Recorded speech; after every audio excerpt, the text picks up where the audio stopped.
Hello everyone, tips गुरुजी channel पे आपका स्वागत है। आज का हमारा टॉपिक है रैम।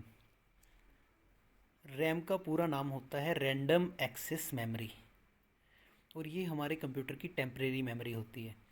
जब तक हमने किसी भी फाइल को बनाकर सेव नहीं किया तब तक वो रैंडम एक्सेस मेमोरी में रहेगी, यानी कि रैम में रहेगी। और जैसे ही हम उस फाइल को सेव कर देते हैं, रैम उसको ट्रांसफ़र कर देती है हार्ड डिस्क में, यानी कि परमानेंट मेमोरी में। लेकिन अगर हम किसी भी फाइल को तैयार करके सेव नहीं करते और अचानक से हमारा पीसी बंद हो जाता है, तो वो फाइल हमारे कंप्यूटर से उड़ जाती है। उसका रीज़न यही होता है कि वो तब तक टेम्परेरी मेमोरी में थी, रैम में थी। एक तो ये हमारे कंप्यूटर की टेम्परेरी मेमोरी है।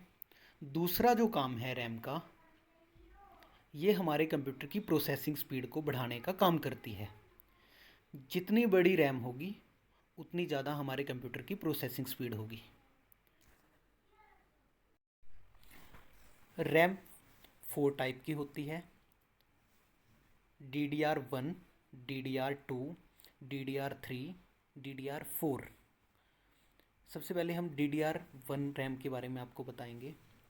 इसमें 188 पिन होती हैं और इसकी जो स्पीड होती है वो 200 से 400 मेगाहर्ट्ज़ के बीच होती है।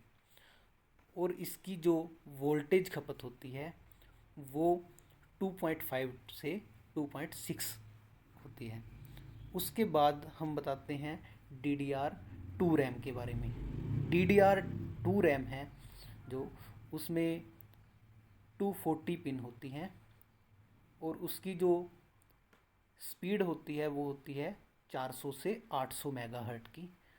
और उसकी जो वोल्टेज कैपेसिटी है, वोल्टेज खपत है जो, वो होती है 1.8। उसके बाद हम चलते हैं DDR3 रैम पे। DDR3 रैम में भी DDR2 रैम की तरह ही 240 पिन होती हैं और इसकी जो स्पीड होती है वो एक 1066 से लेके 2133 तक होती है। और इसकी जो वोल्टेज खपत है वो है 1.5। उसके बाद हम DDR4 रैम की बात करते हैं। जैसा कि DDR1 रैम में हमारे पास जो पिन थी वो 188 थी, इसी तरह DDR4 में भी सेम 188 पिन होती हैं। लेकिन जो इसकी स्पीड होती है काम करने की वो 2123 से 4133 मेगाहर्ट्ज़ की स्पीड होती है। और इसकी जो बिजली की खपत है, वोल्टेज है, वो 1.2 की होती है। और इस हिसाब से आप लोग समझ ही गए होंगे कि हमारे लिए सबसे बेस्ट रैम कौन सी है, जो हमें स्पीड भी ज़्यादा देगी और वोल्टेज भी कम यूज़ करेगी। तो ये हमारे पास कुछ स्क्रीन पे आपको दिखाई दे रही हैं, अलग अलग टाइप की रैम्स हैं। अब हम बात करते हैं SMPS के बारे में। SMPS का पूरा नाम होता है स्विच मोड पावर सप्लाई। ये हमारे कंप्यूटर की, हमारे CPU की पावर सप्लाई है।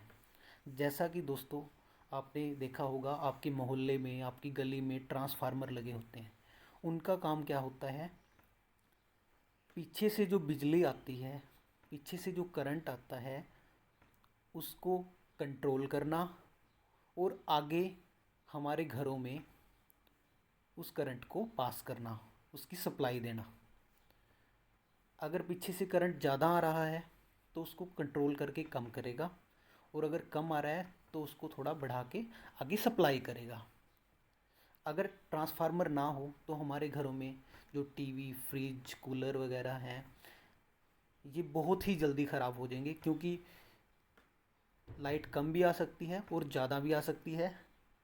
ये काम करता है बिजली को कंट्रोल करने का और उसको सप्लाई देने का। इसी तरह से हमारे पीसी में एक डिवाइस होती है SMPS, switch mode power supply. ये भी बिजली को कंट्रोल करने का काम करती है और आगे सप्लाई करने का काम करती है हमारे कंप्यूटर के अलग अलग पार्ट्स को। हमारे घरों में जो वोल्टेज आती है वो 230 वोल्ट एसी करंट आता है। हमारे घरों में 230 वोल्ट एसी करंट आता है, जबकि हमारे सीपीयू के जो पार्ट हैं जैसे हार्ड डिस्क, रैम, मदरबोर्ड, इनको लो वोल्टेज डीसी करंट की ज़रूरत होती है। तो एसएमपीएस का काम होता है मीडियम लेवल एसी करंट को लो लेवल डीसी करंट में कन्वर्ट करके भेजना। तो जैसा कि मैंने एसएमपीएस के बारे में आपको बताया, आप लोग समझ ही गए होंगे। उसके बाद हमारा जो नेक्स्ट डिवाइस है सिमोस बैटरी, ये भी हमारे सीपीयू का एक अहम पार्ट है। इसका काम होता है हमारे सीपीयू में बायोस और टाइम डेट की सेटिंग को बनाए रखना। कई बार आप लोग देखते हैं कि हमारे कंप्यूटर में टाइम और डेट पुराना दिखाता है, सही नहीं दिखाता।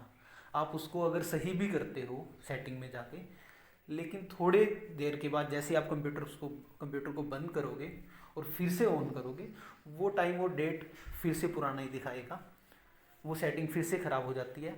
इसका मतलब है कि आपके कंप्यूटर का जो बायोस सेल है, या जिसको सिमोस बैटरी भी बोल सकते हैं हम, वो ख़राब है। हमने मार्केट से इसको तुरंत बदलवा लेना है ताकि ये दिक्कत हमारे पीसी में ना आए। आपको ये जानकारी अगर अच्छी लगी है तो प्लीज़ वीडियो को शेयर करें, लाइक करें, बेल आइकन दबाएं और सब्सक्राइब करें। Thank you so much.